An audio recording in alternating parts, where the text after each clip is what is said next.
Los textos gnósticos enseñaban que Jesús no pidió ser adorado como una figura externa, sino que enseñó que el Cristo debía despertar dentro de cada ser humano. Según estos escritos, Jesús afirmó que el reino de Dios no estaba en templos ni en instituciones, sino en el interior de la persona.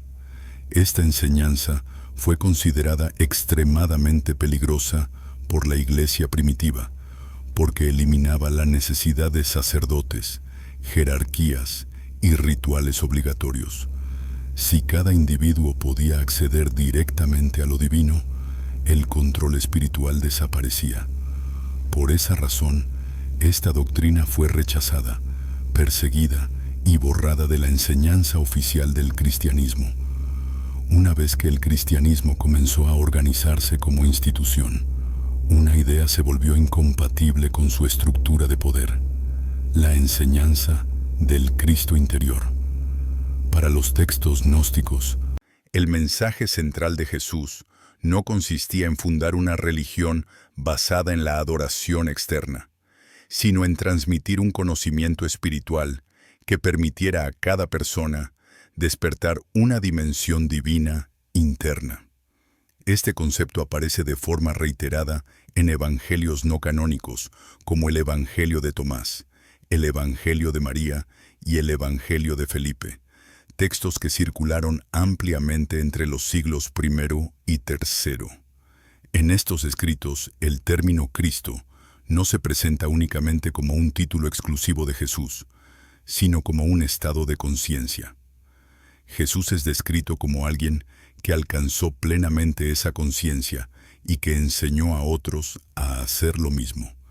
El Cristo, en este contexto, no es un Salvador externo que redime a la humanidad desde fuera, sino una chispa divina presente en el interior de cada ser humano, capaz de ser despertada mediante conocimiento y transformación interior. Esta idea chocaba directamente con la teología que comenzó a imponerse en las comunidades cristianas alineadas con Roma.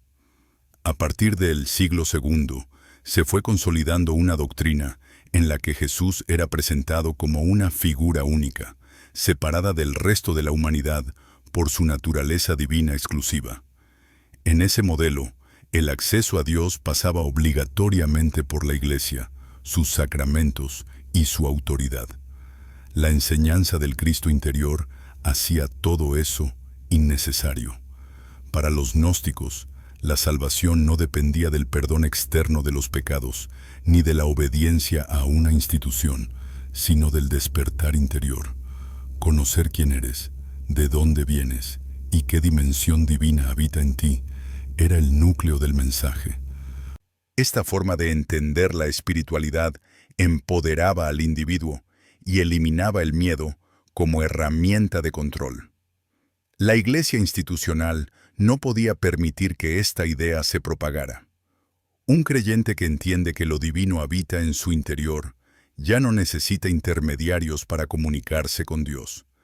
Ya no depende de rituales obligatorios ni de la aprobación de una autoridad externa para sentirse espiritualmente completo. Este tipo de creyente es autónomo, difícil de controlar y peligroso para cualquier sistema jerárquico.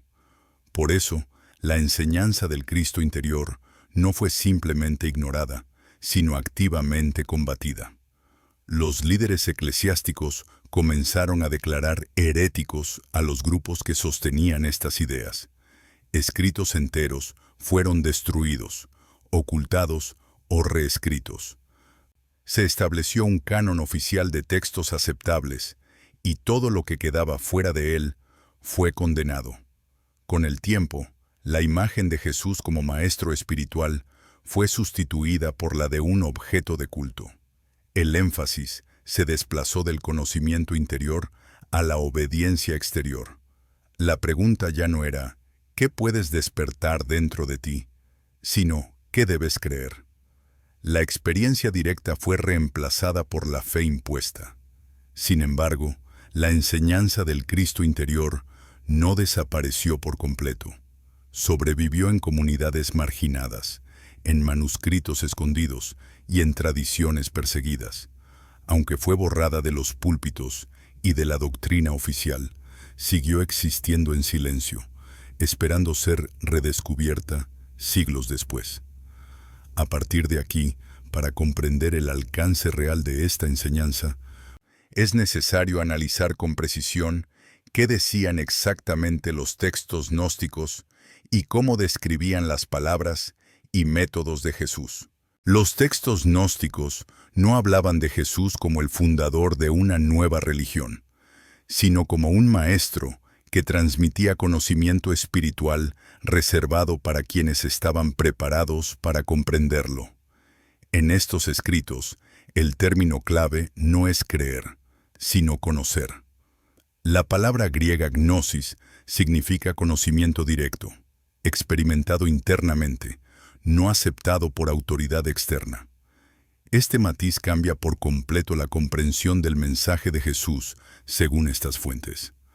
El Evangelio de Tomás, uno de los textos gnósticos más estudiados, comienza con una afirmación clara.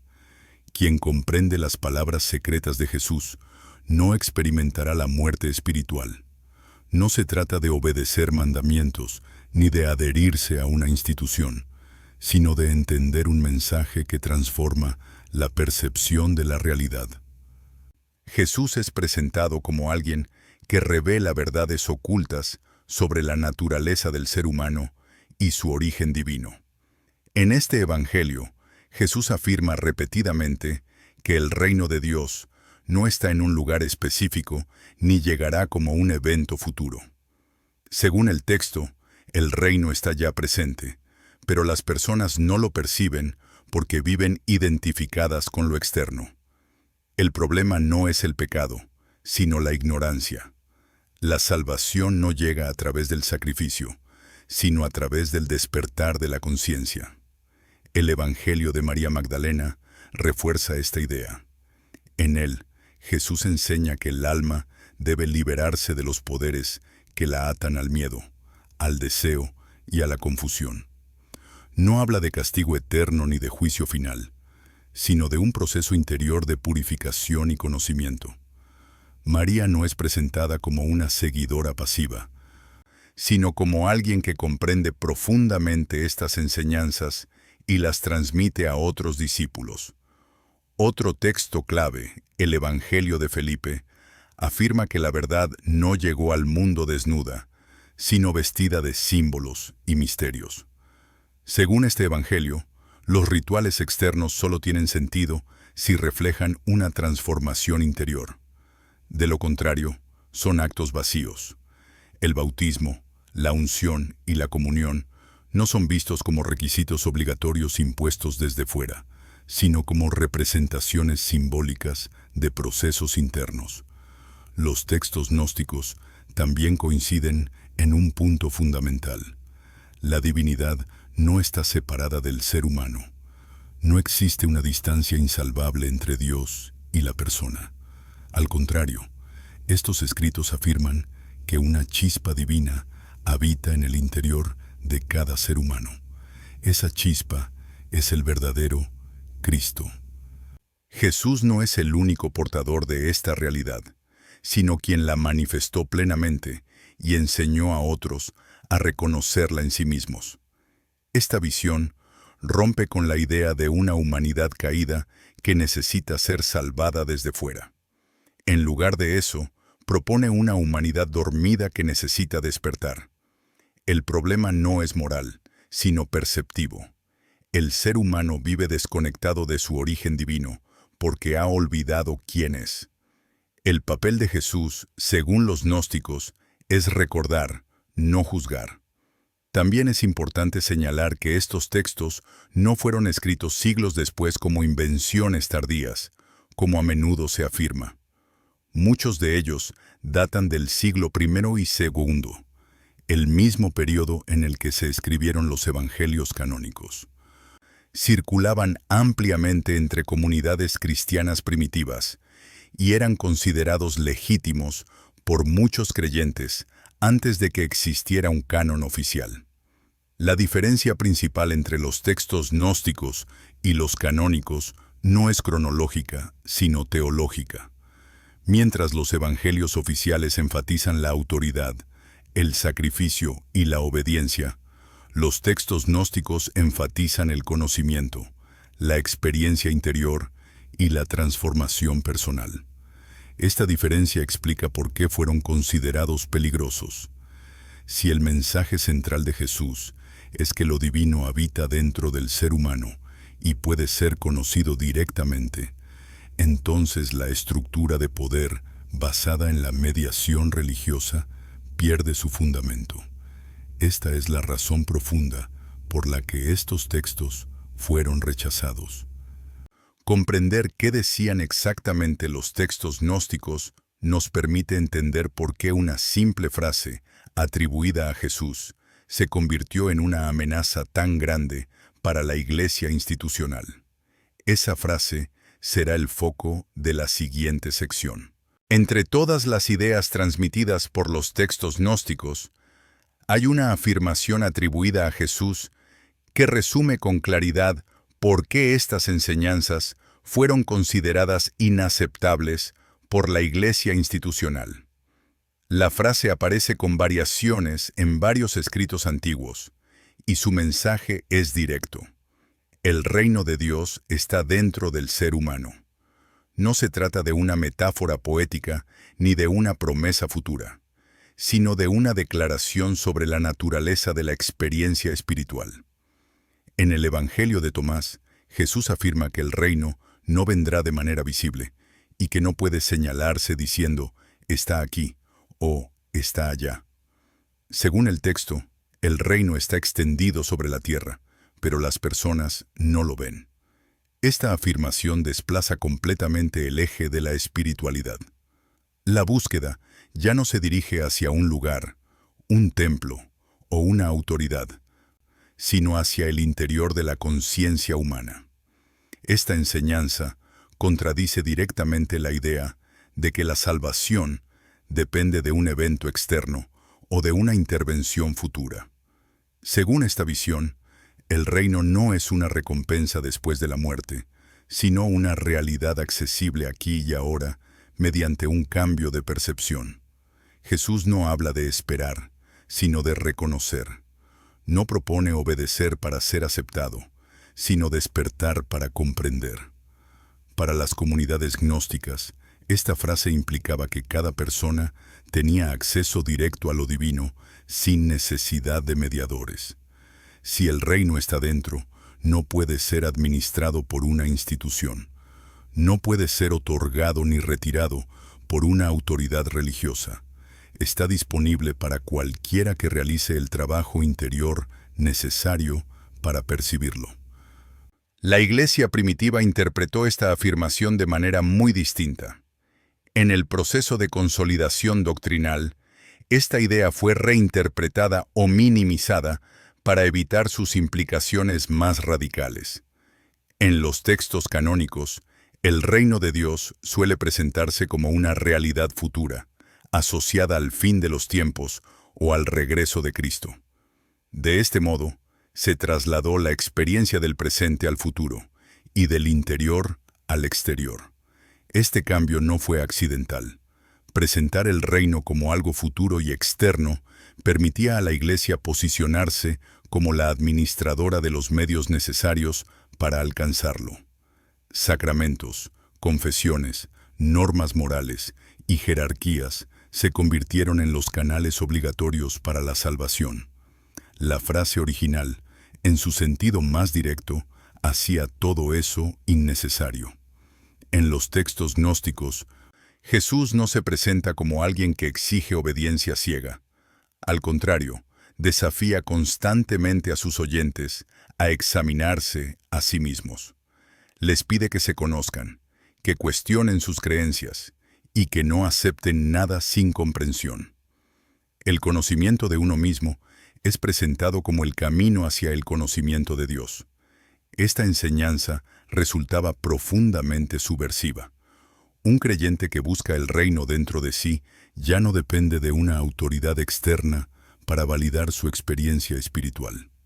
Esto debilitaba el control doctrinal y abría la puerta a interpretaciones personales, algo que la Iglesia consideraba peligroso para la unidad y el orden.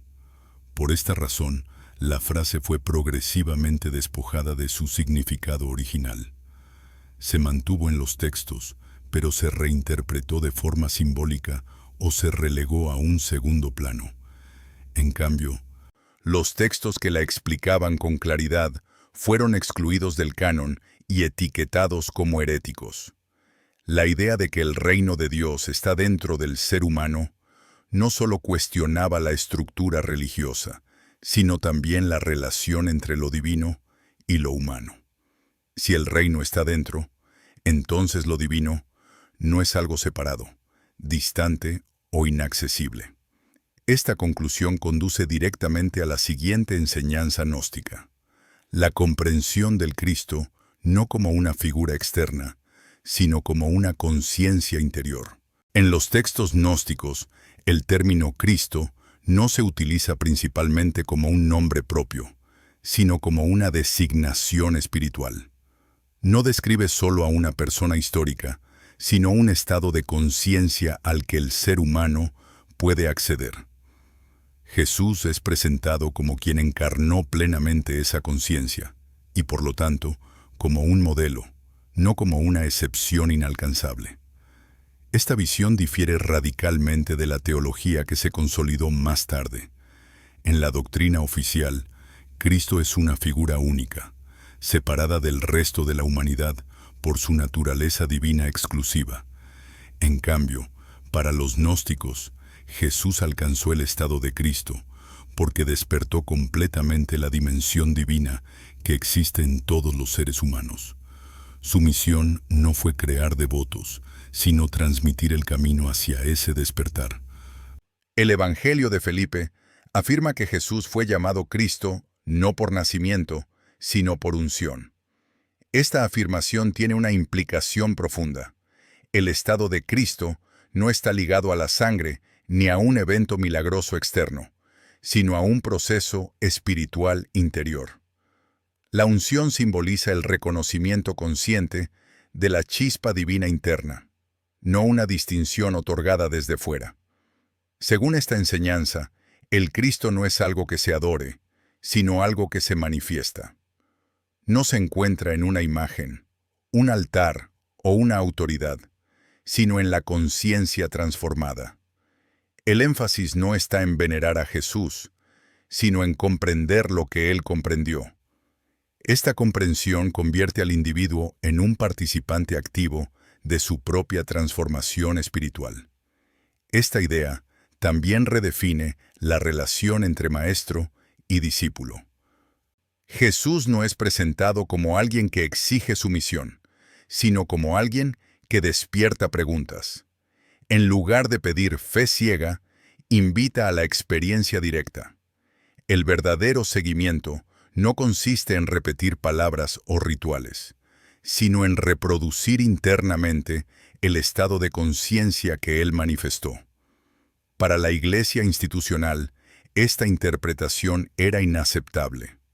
Si el Cristo es una conciencia accesible, entonces la distancia entre lo humano y lo divino se reduce drásticamente.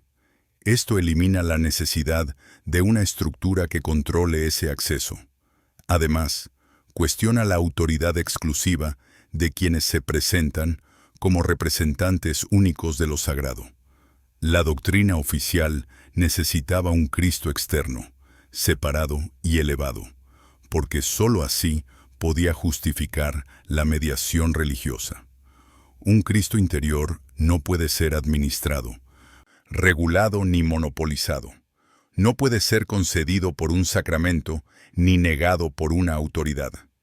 Es una experiencia personal, imposible de controlar desde fuera. Por esta razón, la interpretación gnóstica del Cristo fue etiquetada como peligrosa y falsa. Los líderes eclesiásticos argumentaron que confundía a los creyentes y los alejaba de la verdadera fe. Sin embargo, lo que realmente estaba en juego no era la claridad doctrinal, sino el control espiritual. Al redefinir al Cristo como conciencia, los gnósticos también redefinieron la naturaleza de la salvación. Ya no se trataba de ser rescatado de un castigo, sino de despertar de un estado de ignorancia. Este cambio transforma completamente la experiencia religiosa, haciéndola interior, progresiva y personal. Esta forma de entender al Cristo explica por qué la Iglesia percibió estas enseñanzas como una amenaza directa. No solo cuestionaban una doctrina específica, sino el fundamento mismo de la autoridad religiosa. Para comprender plenamente esta reacción, es necesario analizar por qué esta idea fue considerada tan peligrosa en su contexto histórico. La enseñanza del Cristo interior no fue rechazada por ser confusa o marginal, sino porque atacaba directamente la base del poder religioso. En los primeros siglos del cristianismo, la Iglesia no era solo una comunidad espiritual, sino una institución en proceso de consolidación política y social. Para mantenerse, necesitaba una doctrina clara, controlable y uniforme. La idea de que cada persona podía acceder directamente a lo divino hacía todo eso inestable. Si el Cristo es una conciencia que puede despertarse dentro del ser humano, entonces la autoridad espiritual deja de residir en una jerarquía externa. El individuo ya no depende de obispos, sacerdotes o dogmas para experimentar lo sagrado. Esta autonomía espiritual era vista como una amenaza, porque debilitaba la obediencia y fomentaba interpretaciones personales del mensaje de Jesús. Además, la enseñanza gnóstica eliminaba el miedo como herramienta de control. La doctrina oficial comenzó a estructurarse alrededor de conceptos como el pecado, el juicio y la condena. Estos elementos reforzaban la necesidad de mediación religiosa para obtener perdón y salvación. En contraste, los gnósticos afirmaban que el problema principal del ser humano no era el pecado, sino la ignorancia de su verdadera naturaleza. Esta diferencia es fundamental. Un creyente que se siente culpable busca redención externa. Un creyente que se siente ignorante busca conocimiento. El primero es dependiente, el segundo es autónomo. La Iglesia necesitaba fieles obedientes, no buscadores independientes. Por eso, la gnosis fue vista como una amenaza al orden establecido. También estaba el problema de la igualdad espiritual. Si el Cristo habita en todos, entonces no hay una diferencia esencial entre clérigos y laicos. La autoridad deja de basarse en una supuesta superioridad espiritual y pasa a depender solo de funciones administrativas. Esta idea socavaba la legitimidad de una jerarquía sagrada separada del resto de la comunidad. La enseñanza del Cristo interior también cuestionaba el valor absoluto de los rituales externos. Para los gnósticos, los rituales solo tenían sentido si reflejaban un proceso interno real. Sin transformación interior, el rito era vacío. Esta postura reducía el poder de los sacramentos como mecanismos obligatorios de salvación. Desde la perspectiva institucional, permitir estas ideas significaba perder el control sobre la interpretación del mensaje de Jesús. La diversidad de experiencias espirituales era vista como una amenaza a la unidad doctrinal. En lugar de aceptar esa diversidad, la Iglesia optó por imponer una interpretación única y autoritaria. Por estas razones, los líderes eclesiásticos comenzaron a definir límites claros entre lo aceptable y lo herético. Escritores como Ireneo de León dedicaron extensos tratados a desacreditar las enseñanzas gnósticas, presentándolas como peligrosas, engañosas y contrarias a la verdadera fe.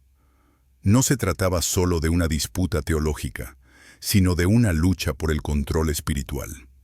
La eliminación de la enseñanza del Cristo interior fue, por tanto, una decisión estratégica. permitía preservar una estructura de poder centralizada, basada en la mediación, la obediencia y el miedo.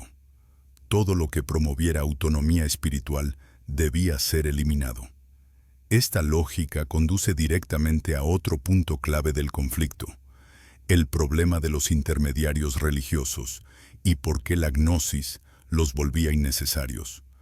La enseñanza agnóstica del Cristo interior hacía innecesaria la figura del intermediario religioso. Si lo divino habita dentro del ser humano y puede ser conocido directamente, entonces nadie puede reclamar el monopolio del acceso a Dios. Esta idea chocaba frontalmente con el modelo de autoridad que la Iglesia estaba construyendo, basado en la mediación exclusiva entre lo humano y lo divino. En la estructura eclesiástica emergente, los sacerdotes y obispos ocupaban un papel central como transmisores de la gracia.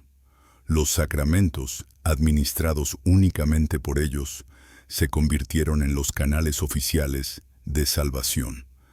Este sistema dependía de la creencia de que el creyente no podía acceder a Dios por sí mismo. La gnosis anulaba esta premisa desde su raíz.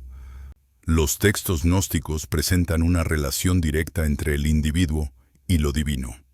Jesús no es descrito como alguien que establece una casta sacerdotal, sino como un maestro que invita a cada persona a descubrir la verdad por sí misma. El conocimiento no se transmite por imposición, sino por comprensión. Nadie puede conocer por otro. Esta visión redefine completamente el papel de la autoridad espiritual. El maestro no es superior por naturaleza, sino simplemente alguien que ha despertado antes. Su función es guiar, no gobernar. Una vez que el conocimiento es comprendido, la dependencia desaparece. Este modelo es incompatible con una institución que necesita fieles permanentes y obedientes.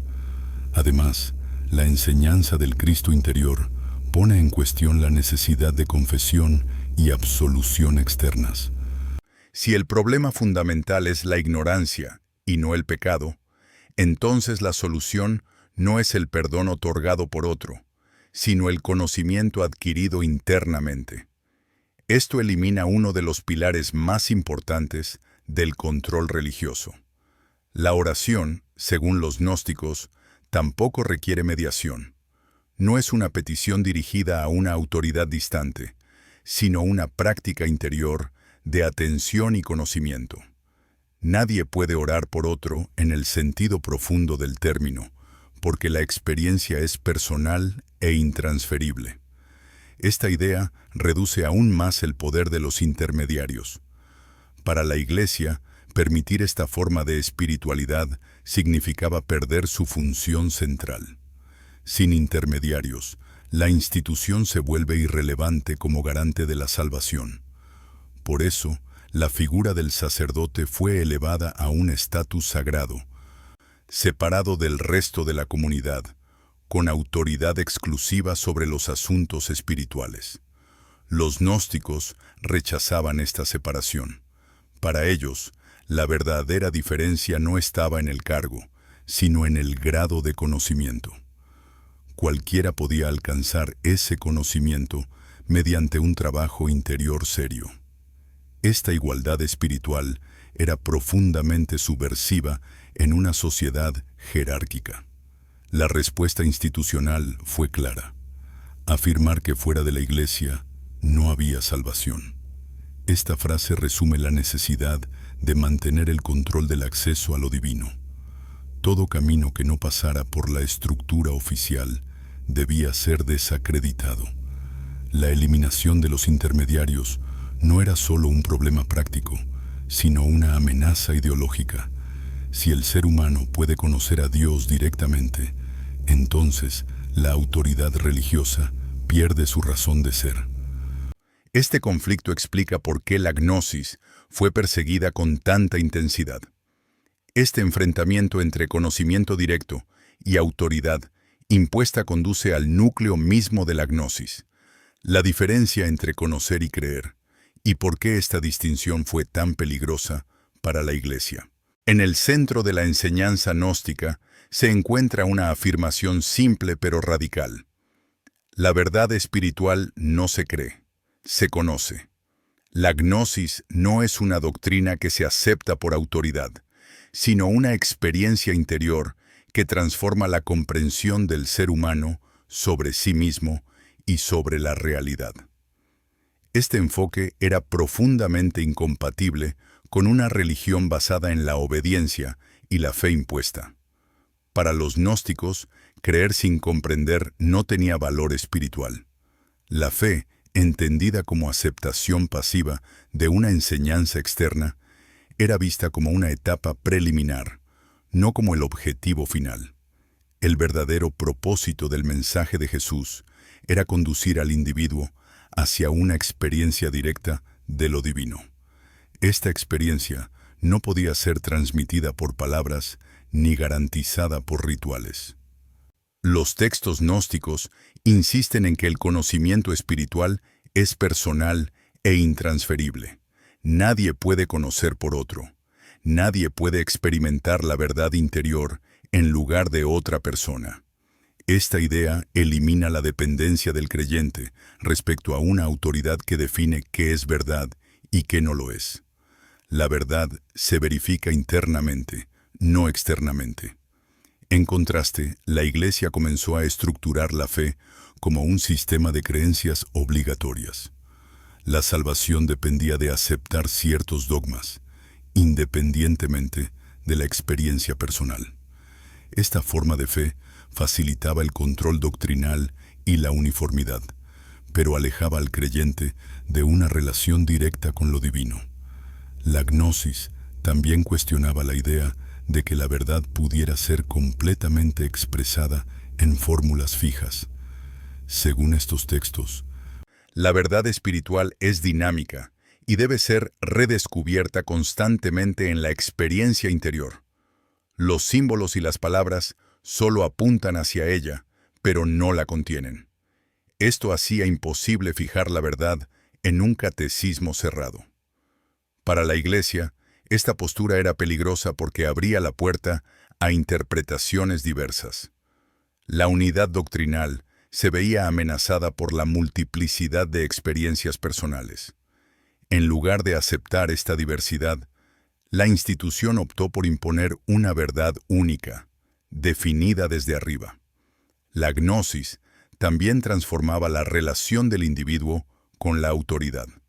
En lugar de someterse, el buscador gnóstico era invitado a cuestionar, investigar y comprobar por sí mismo.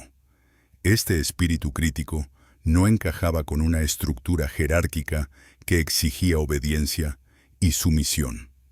Desde el punto de vista institucional, la fe ciega era más fácil de administrar que el conocimiento directo. Un creyente que no cuestiona es predecible y manejable. Un creyente que busca conocimiento interior es autónomo y potencialmente disidente. Por eso, la gnosis fue asociada con el error, la confusión y el peligro espiritual. Con el tiempo, la palabra gnóstico se convirtió en sinónimo de hereje. Sin embargo, originalmente designaba simplemente a alguien que buscaba conocer. Esta inversión del significado refleja el cambio de valores impuesto por la Iglesia, del conocimiento a la obediencia, de la experiencia a la creencia. Esta diferencia entre conocer y creer no solo afectaba a la teología, sino también a la comprensión del cuerpo y de la vida humana. Para los gnósticos, el cuerpo no era un obstáculo para lo divino, sino un espacio donde podía manifestarse. Este enfoque conduce directamente a la siguiente enseñanza: el cuerpo como templo viviente. Para los textos gnósticos, el cuerpo humano no era un objeto impuro ni una prisión que debía ser negada, sino el lugar donde la experiencia espiritual podía manifestarse de forma consciente.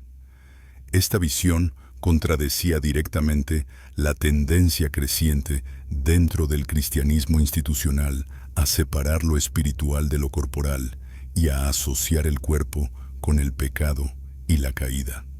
En la enseñanza gnóstica, el cuerpo es entendido como un instrumento. No es divino por sí mismo, pero tampoco es enemigo de lo divino. Es el espacio donde la conciencia despierta puede expresarse. La chispa divina que habita en el ser humano no está fuera del cuerpo, sino que se experimenta a través de él. Por esta razón, el cuerpo es visto como un templo viviente, no como algo que deba ser castigado o despreciado. Esta idea se apoya en una comprensión distinta de la encarnación. Jesús, según los gnósticos, no vino a despreciar la materia, sino a mostrar cómo lo divino puede manifestarse plenamente en la experiencia humana. Su vida no es una excepción milagrosa, sino un ejemplo de integración entre conciencia y existencia corporal.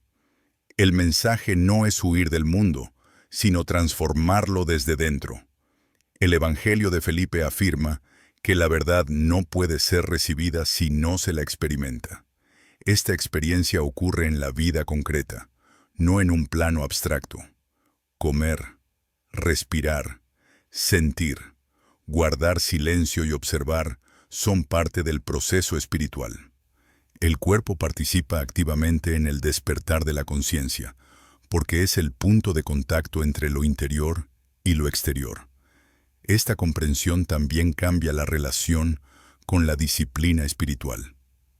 En lugar de mortificar el cuerpo para agradar a Dios, los gnósticos proponían una atención consciente a la experiencia corporal.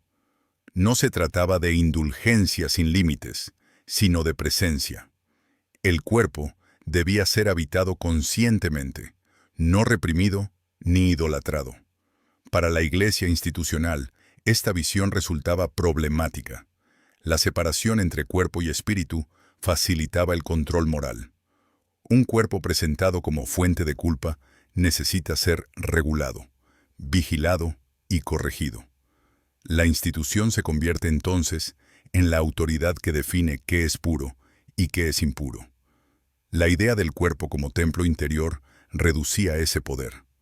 Además, si el cuerpo es un espacio sagrado, entonces la experiencia espiritual deja de depender exclusivamente de rituales externos. No es necesario un edificio específico para encontrarse con lo divino. No es imprescindible un acto público para validar la vida espiritual. La relación con lo sagrado se vuelve íntima y constante, no ocasional ni mediada. Esta enseñanza también afectaba la comprensión de la ética. En lugar de obedecer normas impuestas desde fuera, el comportamiento surge de una conciencia despierta. Cuando una persona se reconoce como portadora de lo divino, sus acciones cambian de manera natural. La ética no se impone por miedo al castigo, sino que emerge de la comprensión interior. La Iglesia, en cambio, estructuró la moral alrededor de mandamientos externos y sanciones. Este sistema requiere una autoridad que vigile y juzgue. La gnosis propone lo contrario, una transformación interna que hace innecesaria la coerción constante. Para una institución en proceso de consolidación, esta propuesta era inaceptable. Con el tiempo, la visión positiva del cuerpo fue reemplazada por una espiritualidad más dualista, donde lo corporal era sospechoso y lo espiritual se asociaba a la renuncia. Este cambio no estaba presente en las enseñanzas gnósticas originales, pero se volvió dominante en la doctrina oficial. Entender el cuerpo como templo viviente no era una idea secundaria, era una consecuencia directa de la enseñanza del Cristo interior. Si lo divino habita dentro, entonces el lugar de encuentro es la propia experiencia. Esta lógica conduce naturalmente a una forma distinta de oración, centrada no en palabras externas, sino en el silencio interior que Jesús, según los textos gnósticos, enseñó a practicar. En los textos gnósticos, la oración no es presentada como una súplica dirigida a una autoridad distante, sino como una práctica interior de atención y silencio. Jesús no enseña a repetir fórmulas para ser escuchado, sino a aquietar la mente para reconocer lo que ya está presente. La oración, en este sentido, no busca cambiar a Dios, sino transformar la percepción del ser humano. El Evangelio de Tomás y otros textos afines describen a Jesús invitando a sus discípulos a retirarse al interior, a observar, a escuchar sin palabras. El énfasis no está en hablar, sino en comprender. El silencio no es vacío, sino el espacio donde la conciencia puede percibir lo que el ruido externo oculta. Esta práctica no requiere intermediarios ni lugares específicos. Puede realizarse en cualquier momento. Esta forma de oración elimina la dependencia de rituales públicos. No necesita horarios, templos, ni validación externa. Cada persona puede practicarla directamente, porque el acceso a lo divino no depende de una autorización. Para los gnósticos, la oración auténtica ocurre cuando cesa la distracción y la atención se vuelve hacia el interior. La Iglesia institucional, en cambio, estructuró la oración como un acto regulado. Se definieron palabras correctas, posturas correctas y contextos correctos. Esta regulación permitía supervisar la vida espiritual del creyente. La oración interior, silenciosa e invisible, escapaba a ese control. Además, la oración gnóstica no se apoya en la petición constante. No busca favores ni recompensas. Su objetivo es el conocimiento. Al aquietar la mente, el individuo puede observar sus propios condicionamientos y reconocer la presencia de la chispa divina interior. Esta práctica refuerza la autonomía espiritual y reduce el miedo. Jesús, según estos textos, criticó la ostentación religiosa. Señaló que orar para ser visto no tiene valor. Esta crítica fue reinterpretada en la tradición oficial, pero en el contexto gnóstico tiene un sentido claro. La verdadera oración no es un acto social, sino un proceso interior. No puede ser evaluada desde fuera. El silencio como práctica espiritual también cuestiona la autoridad doctrinal. En el silencio no hay dogmas que repetir ni normas que obedecer. Solo queda la experiencia directa. Esto hace imposible imponer una interpretación única. Cada persona descubre por sí misma lo que ocurre en su interior. Por esta razón, la oración interior fue minimizada y en muchos casos reemplazada por prácticas verbales repetitivas. Estas prácticas eran más fáciles de enseñar, controlar y evaluar. El silencio, en cambio, no puede ser administrado por una institución. La enseñanza de Jesús sobre la oración interior no desapareció por completo, pero fue relegada a corrientes marginales del cristianismo. Místicos posteriores la retomaron, a menudo en conflicto con la autoridad eclesiástica. Esto muestra que el conflicto no era teológico, sino estructural. La práctica del silencio interior reforzaba todas las demás enseñanzas gnósticas: el Cristo interior, el conocimiento directo y la ausencia de intermediarios. Por eso, quienes la practicaban fueron vistos con sospecha. Esta sospecha pronto se convirtió en persecución abierta contra las comunidades que mantenían estas enseñanzas. Cuando la Iglesia comenzó a consolidar una doctrina oficial, las comunidades gnósticas pasaron de ser una corriente más dentro del cristianismo primitivo a convertirse en un objetivo a eliminar. No se trataba de un desacuerdo menor, sino de una amenaza estructural. Estas comunidades vivían y transmitían una espiritualidad autónoma, basada en el conocimiento interior, fuera del control institucional. Los gnósticos no reconocían una autoridad central única. Sus comunidades eran descentralizadas y se organizaban alrededor de maestros y discípulos, no de jerarquías rígidas. Este modelo era incompatible con la visión de una iglesia unificada, con normas claras y liderazgo definido. La diversidad de interpretaciones y prácticas era vista como caos doctrinal. A partir del siglo II, los líderes eclesiásticos comenzaron a definir explícitamente qué textos y qué enseñanzas eran aceptables. Todo lo que se apartaba de ese marco fue etiquetado como herejía. Autores como Ireneo de León escribieron extensos tratados denunciando a los gnósticos, no solo por sus ideas, sino por el peligro que representaban para la unidad y la autoridad de la Iglesia. La persecución no fue solo intelectual. Con el apoyo del poder político, especialmente después de la legalización del cristianismo en el Imperio Romano, las comunidades gnósticas fueron desmanteladas. Sus lugares de reunión fueron cerrados, sus líderes silenciados y sus escritos destruidos. La transmisión oral de sus enseñanzas se volvió cada vez más arriesgada. Muchos textos gnósticos desaparecieron por completo. Otros sobrevivieron porque fueron escondidos deliberadamente. Copias fueron enterradas, ocultas en cuevas o selladas en vasijas, como ocurrió con los manuscritos descubiertos en Nag Hammadi siglos después. Este acto de ocultamiento fue una respuesta directa a la represión. La acusación más frecuente contra los gnósticos era que confundían a los creyentes. Sin embargo, lo que realmente inquietaba a la Iglesia era que estas comunidades ofrecían un camino espiritual que no dependía de la institución.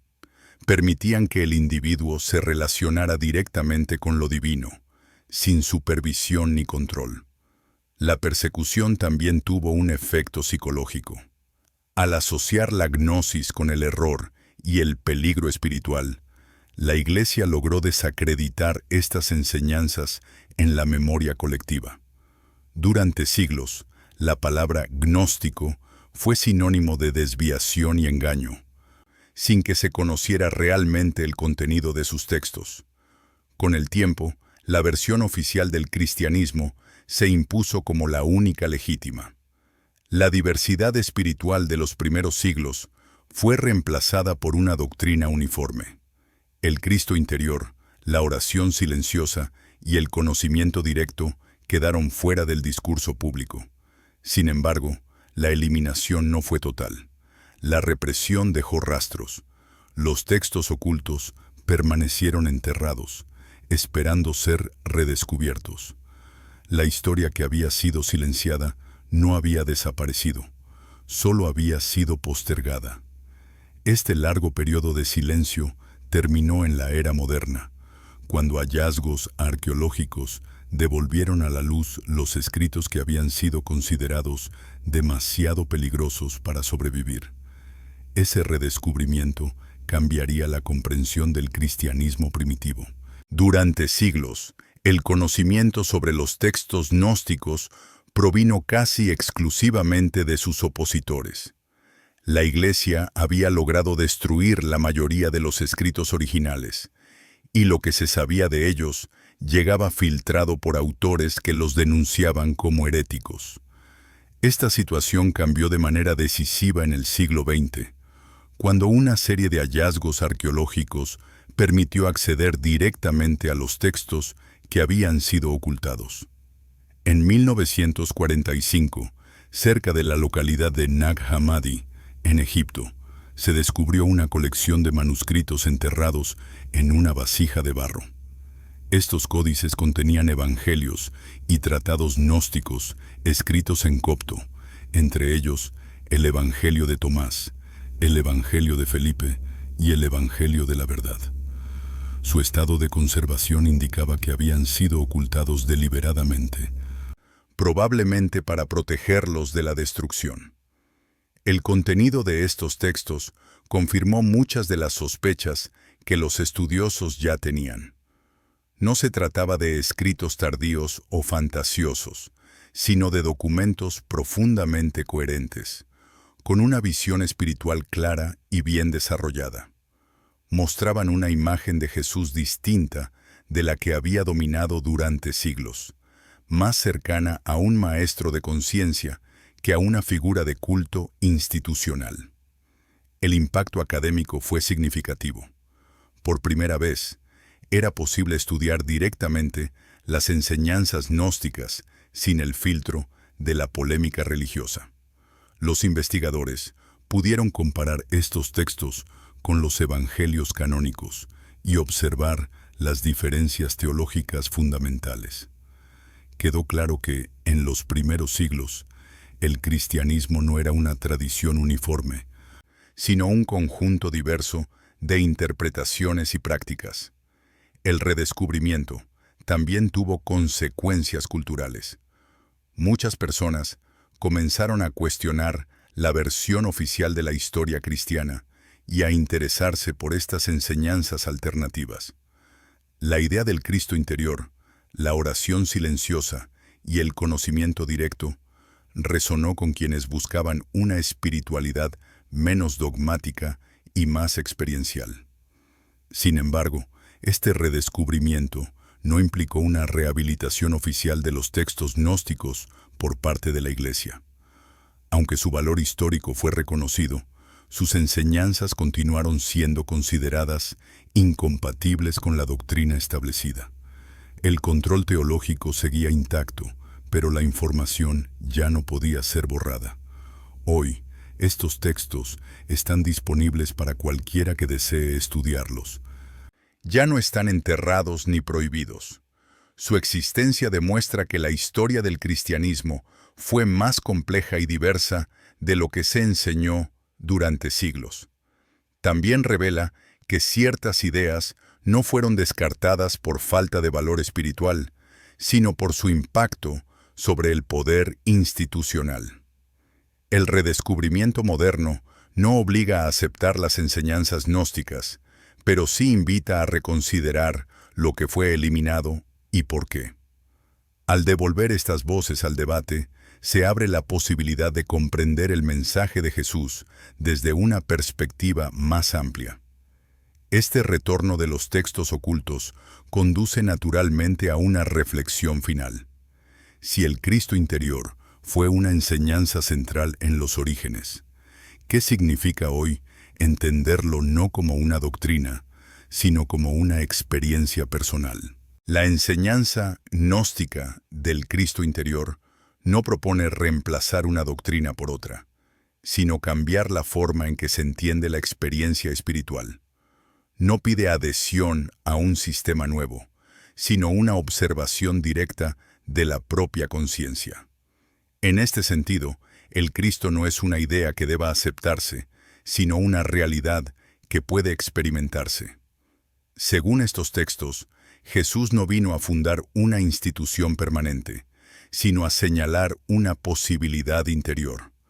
Su mensaje no apuntaba a crear creyentes dependientes, sino personas despiertas. El Cristo, entendido como conciencia, no se hereda ni se recibe por intermediación. Surge cuando el individuo comprende su verdadera naturaleza y deja de buscar afuera lo que siempre estuvo dentro. Esta comprensión transforma la relación con lo divino. Dios deja de ser una autoridad distante que premia o castiga, y se convierte en una presencia reconocible en la experiencia interior. La espiritualidad deja de ser un asunto de obediencia y se convierte en un proceso de conocimiento. No se trata de cumplir, sino de comprender.